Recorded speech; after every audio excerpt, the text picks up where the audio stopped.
Chapter 1 Lady Vandeleur's Hatbox. Harry Hartley was a kind, shy young man. Until his 16th birthday, he received the education most English gentlemen get. Harry did not like studying very much, so he was allowed to finish his education before most young men do. However, Harry loved music, and he could sing and play the piano well. These talents, and a bit of luck, helped Harry to find a job when his parents died just 2 years after he finished school. That was how Harry Hartley began a new life as private secretary to Major General Sir Thomas Vandeleur. When he was young, Sir Thomas Vandeleur was a soldier in India. He was poor when he left England, but he made a good career for himself working for the Rajah of Kashgar. When Sir Thomas returned to England, he had with him one of the largest diamonds in the world. This was known as the Rajah's diamond. The Rajah of Kashgar gave this wonderful diamond to Sir Thomas to thank him for something he did for the Rajah. Nobody knew exactly what Sir Thomas did to get the famous diamond, but the diamond made him one of the richest and most important men in England. In his new life, he was always invited to exclusive parties. Soon, he was married to one of the richest and most beautiful women in England. But for Harry, life was not so pleasant in the Vandeleur household. Sir Thomas was a very difficult man to live with, and Harry did not really like working for him. Sir Thomas was often angry and shouted at Harry. But Sir Thomas's wife, Lady Vandeleur, liked Harry very much and treated him like a son. Harry liked Lady Vandeleur too, and he was happy to do different jobs for her. Most days she gave Harry some money and sent him to different expensive shops to buy her hats or other things she wanted. Early one morning, Harry was in the living room, and he could hear the conversation Lady Vandeleur was having with her brother, Charlie Pendragon. Charlie was a lazy young man. "It must happen today or never," said Lady Vandeleur to her brother. "Oh, Clara," he replied, "I know it must happen today, but it is such a bad thing to do." "Don't be silly, Charlie," said Lady Vandeleur. "Remember what I always say, the family before all, and Clara before the family." "Yes, dear sister, you're so clever," said Charlie. "I must go now. I don't want him to find me here." Charlie left quickly by the back stairs. "Harry," said Lady Vandeleur, turning to look at him, "I have an important errand for you this morning. It's a secret, and no one must know about it. Sir Thomas may get very upset." Lady Vandeleur continued, "I want you to take my hat box to an address on the other side of London, and give it to a man I know there. Please remember to get a receipt for it. Do you understand?" Harry started repeating her instructions, but just then Sir Thomas came into the room, his face red with anger. "Look at this bill, madam!" he cried. "I know you married me for my money, but I don't want you to spend all of it!" "Mr. Hartley," said Lady Vandeleur. "please go on your errand." "Wait!" said Sir Thomas, looking at Harry. Then he turned to Lady Vandeleur and said, "What is this errand? I don't trust him or you. After all, what does he do to earn his money? It's a mystery to everyone." "I thought you had something to tell me privately," said Lady Vandeleur. "Don't try to change the subject," insisted Sir Thomas. "You spoke about an errand." "I don't want our servants to listen to our arguments. Mr. Hartley, you may go." Harry quickly left the room, and as he ran upstairs to get the hat box, he could hear Sir Thomas's loud, angry voice and Lady Vandeleur's cold replies. Harry often went on these secret errands for Lady Vandeleur. He knew Lady Vandeleur's spending was a problem, and he often went around London paying small amounts of money to different people for her. But Harry was always loyal to his lady. Besides, he disliked Sir Thomas, and he understood Lady Vandeleur's love for expensive things. It was a hot day, and Harry decided to walk through Kensington Gardens to stay in the open. Harry walked near the magnificent Kensington Palace, and was almost through the gardens when Sir Thomas suddenly appeared in front of him. Where are you going? Demanded Sir Thomas. I'm just taking a little walk in the park on this lovely day, Replied Harry, lying to his employer. With that thing? Said Sir Thomas, pointing at Lady Vandeleur's hat-box. You're lying, and you know it. Where did my wife tell you to go? Cried Sir Thomas. Sir Thomas started to raise his walking stick to hit Harry, but suddenly Charlie Pendragon appeared. Sir Thomas, you can't treat Mr. Hartley like this. No one can tell me what to do, Said Sir Thomas, raising his walking stick and trying to hit Charlie. A moment later they were fighting, and a crowd of people was looking at them. Run, Harry, run! Cried Charlie as he continued fighting. Harry ran away as fast as he could, thinking all the time. Why was Sir Thomas so curious about what was in the hat box? What doesn't Lady Vandeleur want her husband to know? Is she doing something dishonest? Why were they arguing? But Harry stopped thinking when he suddenly realized that he was lost. He was now in a very narrow street. It had high garden walls on both sides. Everything was still and silent. As Harry hurried along the street, he wondered where he was. This part of London was completely new to him. While he was wondering where he was, someone shouted his name. He turned around and saw Charlie Pendragon coming quickly after him. He looked angry. Harry knew that Charlie helped him earlier, but by now Harry was so frightened that he ran. He knew that he had to hide. He ran around a corner, climbed over a garden wall, and fell over into a garden with a soft thump. Harry was not hurt, but he lay on the soft, wet ground for a few seconds and thought, What am I going to do now? But he had no time to think any more. A large man was looking down at him. He picked Harry up easily and stood in front of him. Who are you? Demanded the man angrily. And why did you come into my garden in this way? Harry was too frightened to speak, so the man went on. Speak up, young man, or I'll take you to the nearest police station. Just look what you have done to my flowers. But as the man looked at the ground, his eyes opened wide and he said, What's all this? Harry looked where the man was looking. The hat box was open and, all over the ground around them, between their feet and under the roses, were diamonds. There were diamond rings, diamond earrings, a magnificent tiara made of diamonds, and dozens of diamonds shining in the sun.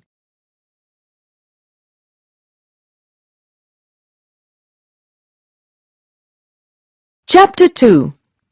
A Surprise in the Garden. Harry could not think of anything to say. All he could do was look at the diamonds. The man was silent for a long time, too, before he finally spoke. Now I understand.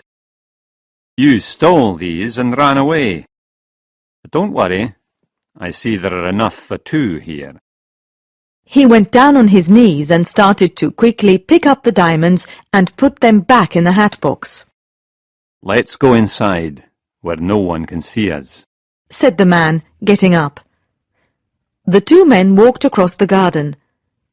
Harry was so afraid he still could not speak. He understood that he was in big trouble.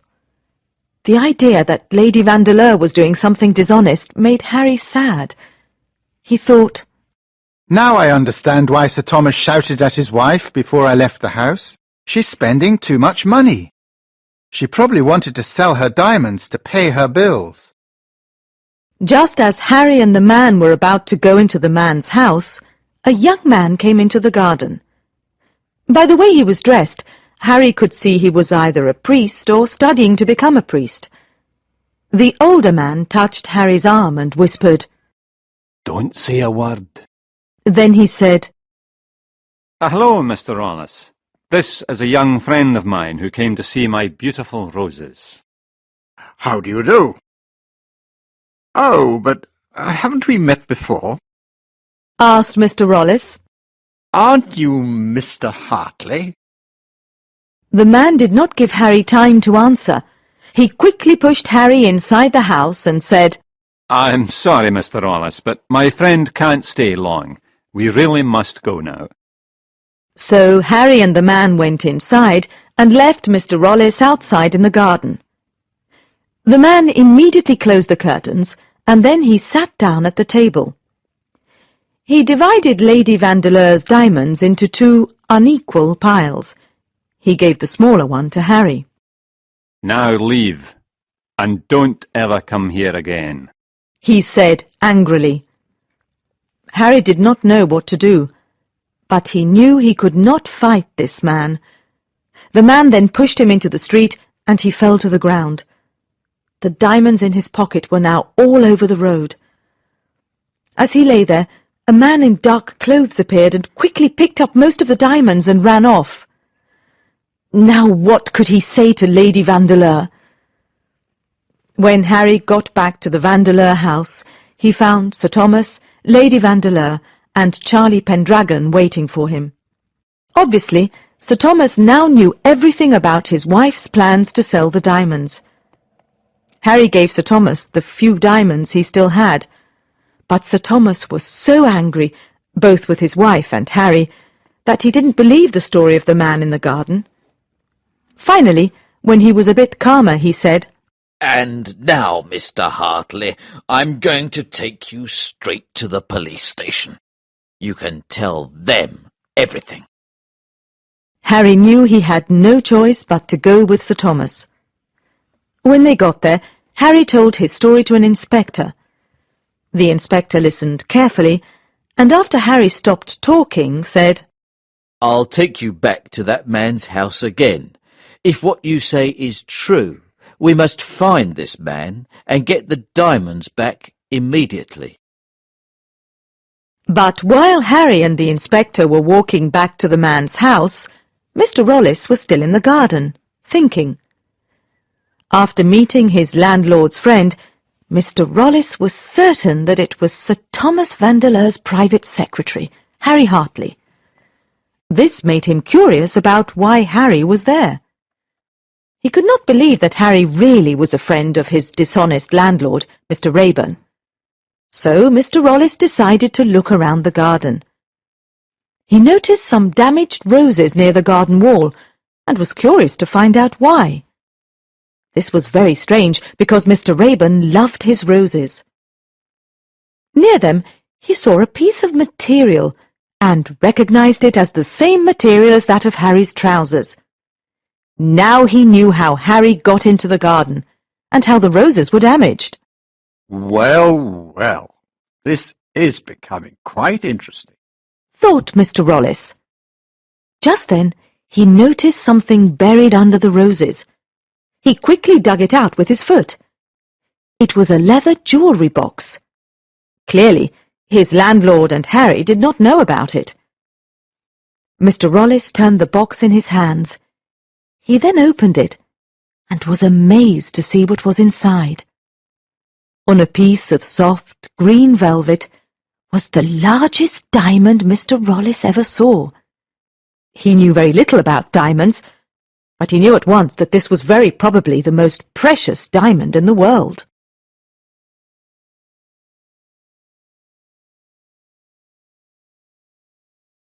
Chapter 3. The Prince and the Diamond Hunter. The more Mr. Rollis looked at the Rajah's diamond, the more he was attracted to it. It was as large as a duck's egg. Mr. Rollis next did something very unusual for his character. He quickly looked around the garden to see if anyone was there.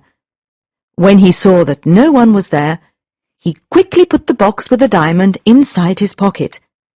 Then he quietly left the garden and took it back to his room. Now Mr. Rollis was a thief. Mr. Rollis still needed to talk to his landlord, so he returned to the garden. A few minutes later, the police inspector arrived with Harry Hartley.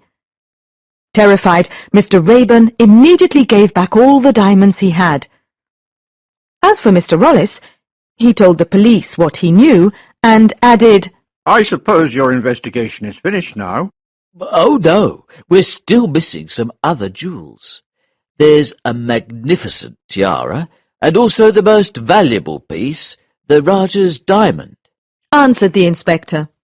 I suppose you'll find it soon. It must be very difficult to sell such a famous diamond, Replied Mr. Rollis nervously. Not really. The thief can cut the diamond into smaller pieces, then he can sell them separately, Said the inspector. After everyone left, Mr. Rollis returned to his room. He was happy that now he knew how to sell the diamond. There was only one problem. He did not know how to cut diamonds. He looked in all his books, which had no useful advice at all, but then he remembered an old friend in Edinburgh. Of course. Why didn't I think of it before? My friend's a jeweller. He can teach me how to cut diamonds. Thought Mr. Rollis. He decided he could not wait, so he decided to take the night train to Edinburgh the next day. The following afternoon, he left his bags at the railway station because his train was not leaving until the evening. He had time to have dinner at his club first. He met a friend of his when he arrived at the club. You're lucky to be here tonight. Prince Florizel of Bohemia and John Vandeleur are having dinner here, Said his friend. I know Sir Thomas Vandeleur, but I've never met his brother. Mr. Rollis replied. Well, John Vandeleur is a great adventurer. He travels round the world looking for diamonds. He knows all about them. Said his friend. When he heard this, Mr. Rollis suddenly became very interested in the two men. You must try to listen to their conversation. I'm sure it's going to be very interesting. Added his friend. But how will I know who they are? Asked Mr. Rollis. Oh, you can't miss them. Prince Florizel is the finest gentleman in Europe. John Vandeleur is about 70, with long white hair and a scar across his face. Answered his friend. Mr. Rollis hurried to the dining room. It was not difficult to find the Prince and John Vandeleur. The two of them sat at a table together and were talking intently. There was no one at the table nearest to theirs. Good. This is my big chance. Thought Mr. Rollis as he sat down at the table. He tried to listen to what the two men were saying. Did you hear that someone stole the Rajah's diamond from my brother Thomas? Asked John Vandeleur. Yes, I heard all about it. I think that diamond should be at the bottom of the sea. Replied Prince Florizel. It's dangerous. It makes people behave in strange ways. As a diamond hunter and a Vandeleur, I can't agree with you. Said John Vandeleur. He seemed to be a bit angry. You may not agree with me, but a diamond worth so much money can have great power. It can make people do very strange things. Said Prince Florizel. That's right. I'll do anything to find the Rajah's diamond. I'm sure I will one day, because I'm the best diamond hunter in the world. Cried John Vandeleur fiercely. When he heard these words, Mr. Rollis suddenly felt very frightened. Oh, what if he finds out I have the Rajah's diamond? Thought Mr. Rollis. Then he looked at his watch. I must leave now, or I'll miss my train. He thought. A short time later, Mr. Rollis got on his train. He felt happy when the conductor said, You're lucky. Tonight there is only one other gentleman sharing your carriage. But Mr. Rollis was not happy for very long. He took a seat in his compartment. A man smoking a cigar was standing in the corridor. As the man turned around, Mr. Rollis' heart jumped. He had a scar across his face. Mr. Rollis was filled with fear. The other gentleman was John Vandeleur.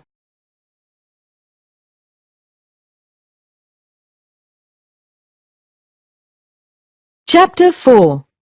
Partners in Crime.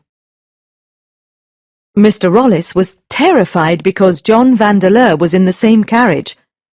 He became even more afraid after he saw how the carriage was divided. There were 3 compartments in the carriage. Each compartment was separated by only a sliding door. There were no locks on the doors, so John Vandeleur could easily get into Mr. Rollis's compartment. I'm sure he's going to find out I have the Rajah's diamond, thought Mr. Rollis. Mr. Rollis put the diamond in the inside pocket of his jacket and then put on his coat. He was determined not to go to sleep and sat listening for any noise coming from John Vandeleur's compartment. A few hours passed. The train was almost halfway to Edinburgh when Mr. Rollis started to feel sleepy. He tried to fight sleep, but it was very difficult. His last thought before finally closing his eyes was of his terrifying neighbour. After some time, Mr. Rollis opened his eyes. Everything was dark except for a small light. The train was travelling very fast. Now fully awake, Mr. Rollis suddenly sat up. He was very afraid because he had a bad dream. He felt under his clothes to make sure the diamond was still there. It was. Now Mr. Rollis felt a little better, but he could not fall asleep again. His hat was pulled over his eyes. He stared at the sliding door. Everything was quiet, except for the noise of the train. Suddenly, he noticed the door moving a little, then a little more. Finally, it moved enough for him to see John Vandeleur's head. He felt that John Vandeleur was looking at him. He kept very still. After some time, John Vandeleur moved his head back. Then he closed the door. Mr. Rollis did not know why, but he thought John Vandeleur was afraid of him. Maybe he just came to see if I'm asleep, thought Mr. Rollis. This made him feel brave enough to go and open the door himself. He got up and slowly made his way to the sliding door separating his and John Vandeleur's compartment. When he got there, he opened the door just enough to see what John Vandeleur was doing. He was shocked by what he saw. John Vandeleur had a knife in his hand. He's using it to cut the sleeve of his coat. But why? Thought Mr. Rollis. He soon saw the reason. There were diamonds in the sleeve of his coat, and John Vandeleur was taking them out and letting them drop into a hat box on the floor. After the diamonds, John Vandeleur took from the sleeve a magnificent tiara. Lady Vandeleur's tiara. It was exactly as the police inspector described it. So, John Vandeleur is a diamond thief too, thought Mr. Rollis. This made him feel brave. Without thinking, he opened the door completely and said, I take a great interest in diamonds. I see you do as well. I have something here that might interest you. John Vandeleur was very surprised and angry. Mr. Rollis quietly took the diamond box out. He opened it and showed Mr. Vandeleur the Rajah's diamond. John Vandeleur could do nothing but stare at it in shock. I see we have diamonds from the same collection, said Mr. Rollis. I don't understand. Aren't you a priest? Asked John Vandeleur. I'm a student of theology. But don't judge me so quickly. I'll tell you how I found the diamond. You'll understand why I did what I did, answered Mr. Rollis. Then he told John Vandeleur about his visit to his landlord's garden and how he met Harry Hartley. Mr. Rollis ended his story with these words. When I saw Lady Vandeleur's tiara, I knew that we see the world in the same way. I showed you the diamond because I hope you'll help me. Of course, you may have half of what I make.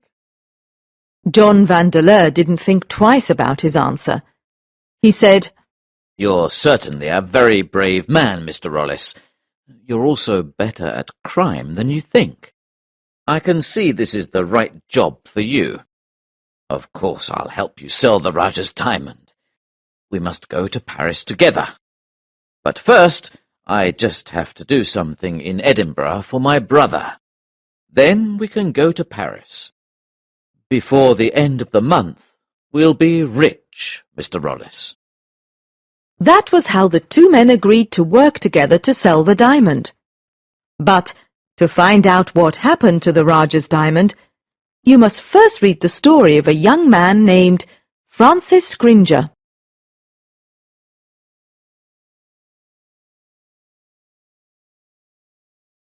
Chapter 5. A Mysterious Benefactor. Francis Scrimger worked in a bank in the centre of Edinburgh. He was 25 and lived with his father. His mother died when Francis was a young child. Francis did not come from a rich family, but he was lucky to have a very sensible father. Francis's father made sure his son received an excellent education. Francis had a very normal life. He liked his job and he was very affectionate to his father. Nothing extraordinary ever happened to him, but he was happy. So Francis was very surprised when he received a letter from a lawyer in Edinburgh. Francis was curious to find out why the lawyer was writing to him, so he went to the lawyer's office immediately. There he discovered that he had a mysterious benefactor. His benefactor wanted to give him a lot of money, £500 a year. To receive the money, Francis had to do just two things. The first thing he had to do was go to a play at the theatre in Paris the following Sunday. The other was that he marry someone his benefactor chose for him. Francis was very confused. But I don't understand. It's all so strange, said Francis. He was quiet for a moment, then he added, Why does he want to choose my wife? What importance is it to him? Believe me, your future wife will be very important to him, answered the lawyer. He felt sorry for Francis because he saw how confused the young man was. This news was obviously shocking. Both men were silent for a few seconds. Finally, Francis said, I'll accept my benefactor's offer, but only if you tell me who he is. I can't tell you his name, but I can tell you what he has to do with you, answered the lawyer. Your benefactor is your real father, said the lawyer quietly. Francis did not know what to say. It was all so confusing. Father? Isn't my real father? He thought over and over again. The lawyer gave Francis his first cheque from his real father, and he left the office. Francis left for Paris the next day. He stayed in a small hotel and, to start a new life, he bought fine new clothes and began taking French lessons. On Saturday afternoon he went to the theatre to pick up the ticket for Sunday's play. A person at the ticket office gave Francis his ticket. Then he said, That's strange. A man just gave me this ticket a minute ago. What did he look like? asked Francis. He was about 70 years old, I think, with long white hair. He has a scar across his face, replied the clerk. Francis went away immediately and ran into the middle of the street. He looked around in all directions and then he saw the person he was looking for. He saw two men sitting on a bench. They were talking very seriously. The younger one seemed to be a priest, but the other was an old man with long white hair. Francis walked towards them. He saw the old man had a scar across his face. His heart started to beat fast. He sat on a bench behind the two men as he did not want them to see him. He tried to listen to what the two men were saying. Your suspicions are starting to make me angry. said the older man. But I'm sure you want to keep the diamond for yourself. That's enough. We will meet on Tuesday at 7 o'clock, Mr. Rollis, not an hour sooner. Cried the old man angrily. The old man got up and hurried down the street. Francis followed him quietly but quickly. So this is probably my benefactor and real father. Thought Francis. But why is he so angry with that young man? And what was that business about a diamond? Francis felt very confused. The old man's house was in Rue Le Pic and had a beautiful view of Paris. He went into this large house which had green shutters, and Francis was left outside alone. What am I going to do now? I need to find a room near here. Thought Francis. Luckily, he saw a sign outside a tall house next to the one with the green shutters. The sign said, "Rooms available." Francis went inside and asked for a room. He was lucky to get one that had a view of the old man's garden.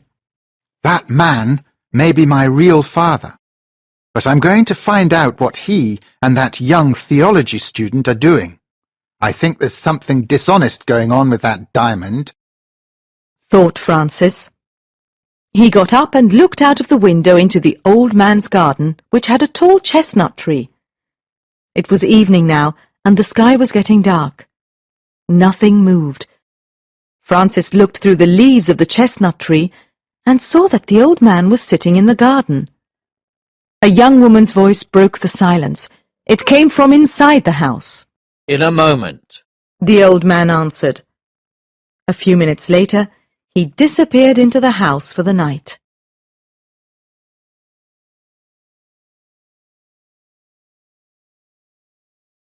Chapter 6. A Shocking Night. Early the next morning, Francis looked out the window of his room. A young lady was walking through the garden. Francis thought she was very beautiful. He also thought that she looked very kind. She may be my sister, but if she's not, maybe she'll be my wife one day. Thought Francis. On his way out of his room, Francis saw a porter. He stopped him and asked, Who lives in that big house with green shutters next door?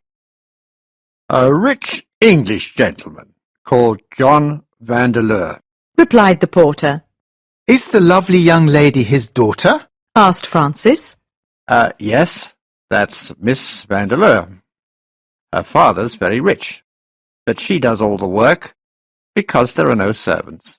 Answered the porter. For the rest of the day, Francis did not see John Vandeleur or his daughter. He was very excited because it was finally Sunday. I have to go to the theatre tonight. Who knows what will happen? Thought Francis. That night at the theatre, Francis went to the seat that his ticket showed. He looked over at the box to his right. John Vandeleur and his daughter were there. Francis felt his cheeks turn red. What are they saying to each other? He wondered. He stared at the stage for a while. He did not want the Vandeleurs to see him looking at them. But when he went to the box to his right at the end, the Vandeleurs were no longer there. After the play, Francis walked back to his room. He felt even more confused than before. Nothing else happened the next day, or the next, which was Tuesday. Suddenly, Francis thought of something. Now I remember.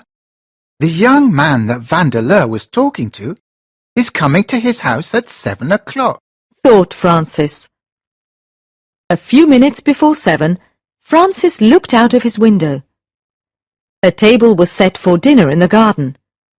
At exactly 7 o'clock, the young man, who seemed a priest, arrived. John Vandeleur showed him into the garden. Mr. Rollis spoke very little and looked very serious. John Vandeleur, instead, often laughed loudly. After the two men finished their dinner, Miss Vandeleur brought the coffee tray. John Vandeleur stood up quickly and said, And now let me serve you the coffee. He went to the small table near the dinner table. He poured the coffee into 2 cups. Then he poured another liquid into the smaller cup.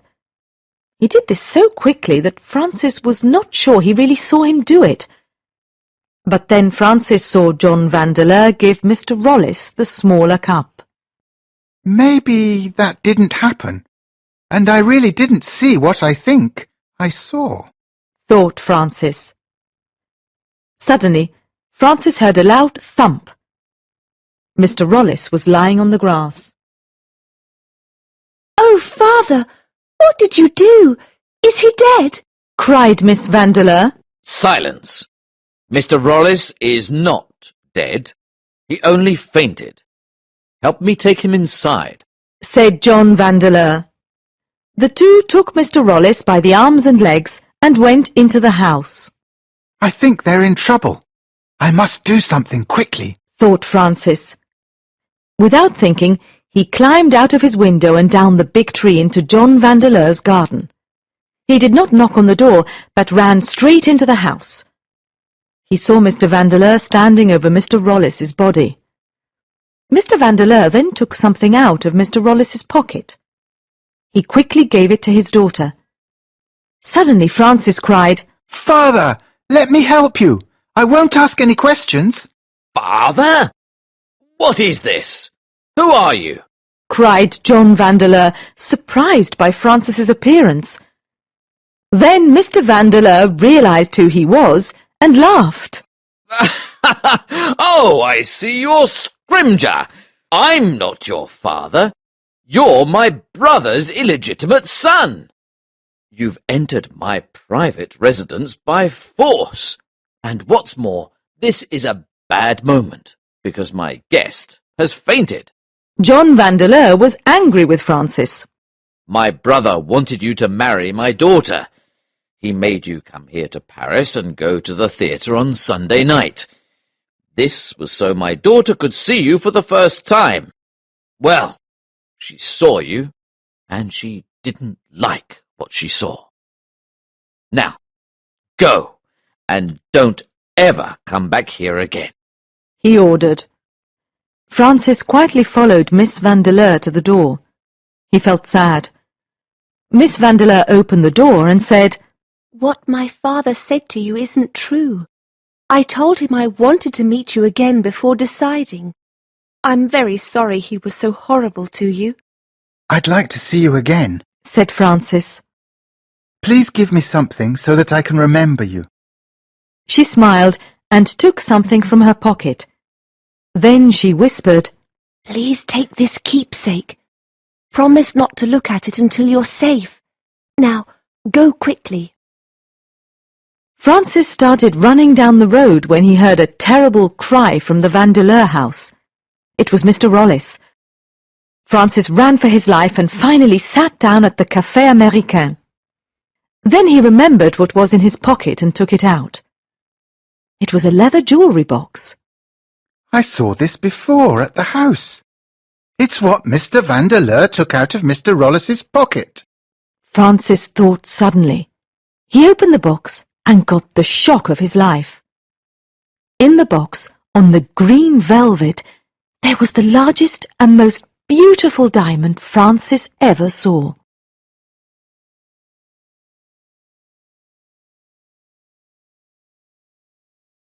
Chapter 7. A Prince to the Rescue. Francis continued staring at the diamond. He was still in shock a few minutes later when he felt a hand on his shoulder. He looked up and saw an elegantly dressed man standing next to his table. The stranger sat down next to him and whispered in his ear, Close the box and put it back into your pocket. Try to stop looking so surprised and make everyone think that you know me. I fear you must be an amateur. Francis looked at the man and saw that he was smiling. He had a friendly face. "Please, tell me who you are and what this means," said Francis. Very well. But first you must tell me who you are and what you are doing with the Rajah's diamond. Answered the man. "The Rajah's diamond?" repeated Francis. Yes, that's what you were holding. I know, because I saw it at Sir Thomas Vandeleur's house many times, said the man. Francis was silent for a moment. He could not believe the famous Raja's diamond was in his pocket. He also could not believe that this amazing diamond belonged to his real father. Finally, something about the man's friendly face made Francis believe he was an honest man. He decided to tell the man the whole story of how he got the diamond. After he finished, the man said, Now I know all about you, but you don't even know who I am yet. He called a waiter to their table. Will you be so kind as to tell this young man my name, please? The man asked. Certainly, sir. Said the waiter. Turning to Francis, he said, You have the honour of sharing the same table with His Highness Prince Florizel of Bohemia. And now that you know who I am, I think you can trust me with the diamond, said the prince, smiling. Without saying a word, Francis took the diamond out of his pocket again and gave it to the prince. You did the right thing, Francis. I see that you are a good person. You'll see that I can help you get out of this difficult situation. Now come with me, said the prince. The two men left the cafe, and the prince showed Francis to his carriage. Then the prince said, My driver will take you to my mansion, just outside Paris. There you can wait for my return. Don't worry, I'll take care of everything. You'll marry Miss Vandeleur at last. As his carriage drove away, the prince made his way to John Vandeleur's house. As he knocked on the door, the prince thought, I'm going to teach John Vandeleur a lesson he'll never forget. John Vandeleur himself opened the door. He looked very angry, but tried not to show it. What a pleasure it is to see your highness. Please come in, said John Vandeleur. He showed the prince into the living room. Miss Vandeleur was sitting on a sofa. She looked very sad. Mr. Rollis was sitting on another sofa and seemed to be very confused. The prince turned to John Vandeleur and said, I'm here on business. You will do as I say, or things will be worse for you. At the earliest date, your daughter will marry Francis Vandeleur, your brother's son and my friend, and you will give him a dowry of £10,000. Believe me, I didn't know the young man was your friend. I'm sorry if I offended him, answered John Vandeleur. The prince knew John Vandeleur was not sorry at all. All he was interested in was his brother's diamond. Now you know he's my friend, and you will do as I say. I'm going to go now. Mr. Rollis, you're coming with me, said the prince. A moment later, John Vandeleur left the house too. He looked very angry as he almost ran down the street towards the police station.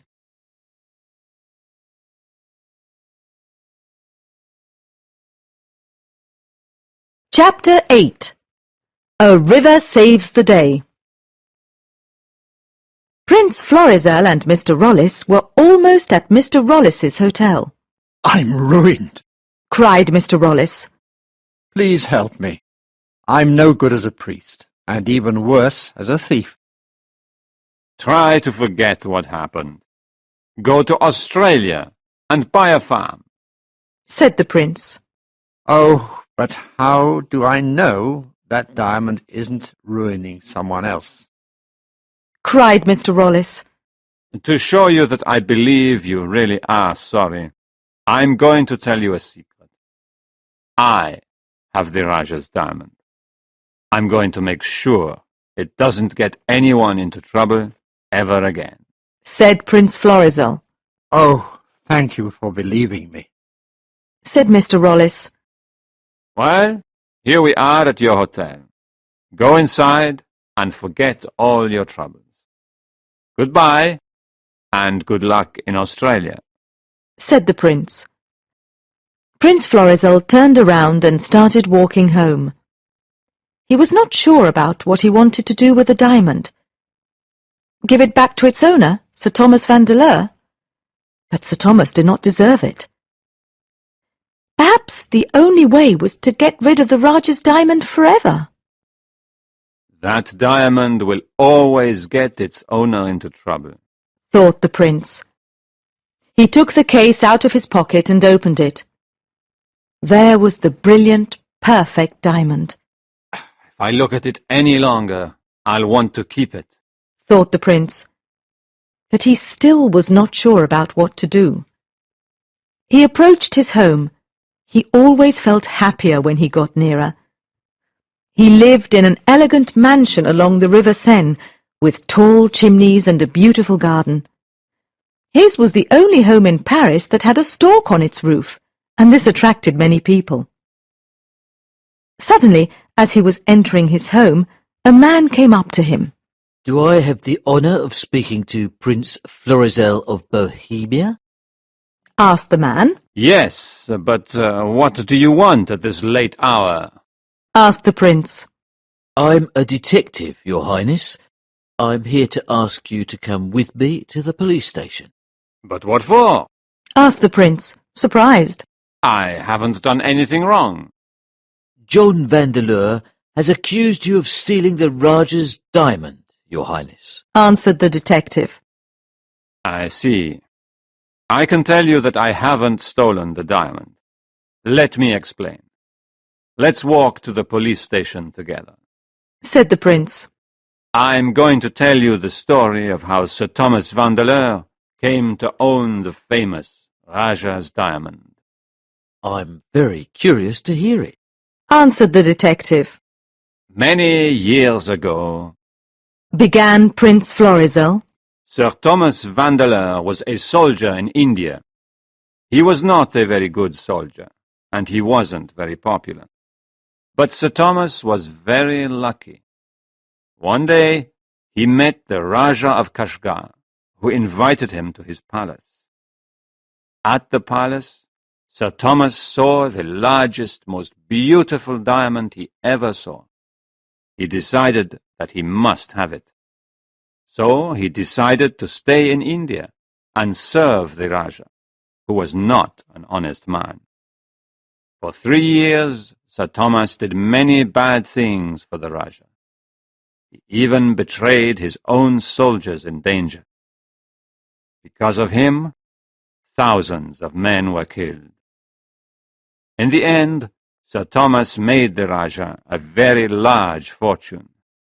To thank him, the Rajah finally gave him the diamond he wanted so badly. Prince Florizel continued his story. After a long walk, the detective found out all about how Sir Thomas Vandeleur, Mr. Rollis, and Francis Scrimger each came to own the Rajah's diamond. So you see, detective, you must agree with me.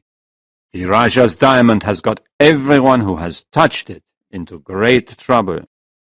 That diamond may be extremely beautiful, but it has an evil power over people. It makes them greedy, said the prince. The detective knew the prince was right. The only people the diamond didn't make greedy are Francis and I, added the prince. I have the Rajah's diamond here in my pocket now. God forgive me if I am doing something wrong, but that diamond's evil power must end tonight. With these words, the prince took the diamond out of his pocket. He looked at it one more time as it shone in the moonlight. Then, suddenly, without saying anything, he threw it into the Seine. It sparkled in the sky before falling into the river. Both men stared at the water in silence. The diamond was now gone. And now let's go to the station at once. I'm sure you won't be put in prison once the chief of police hears this story, said the detective. Not long after this eventful night, Francis and Miss Vandeleur were married. The prince was happy to be Francis's best man. The young couple started their life together, and nobody ever talked about the Rajah's diamond again. But there were two people who continued to look for the diamond. John and Thomas Vandeleur got news of what happened that night when the detective came to arrest Prince Florizel. They often took a boat out on the Seine to look for the diamond. But because they had wrong information about the bridge where Prince Florizel was standing when he threw it in the Seine, they spent all their time looking in the wrong part of the river. People taking a walk along the river often stopped to watch men diving from their boat. They didn't know why the Vandeleurs organized this diving operation, but it was entertaining to watch. The Rajah's diamond stayed at the bottom of the river where Prince Florizel threw it, and where nobody could see it shining, and where it could do no harm to anybody anymore.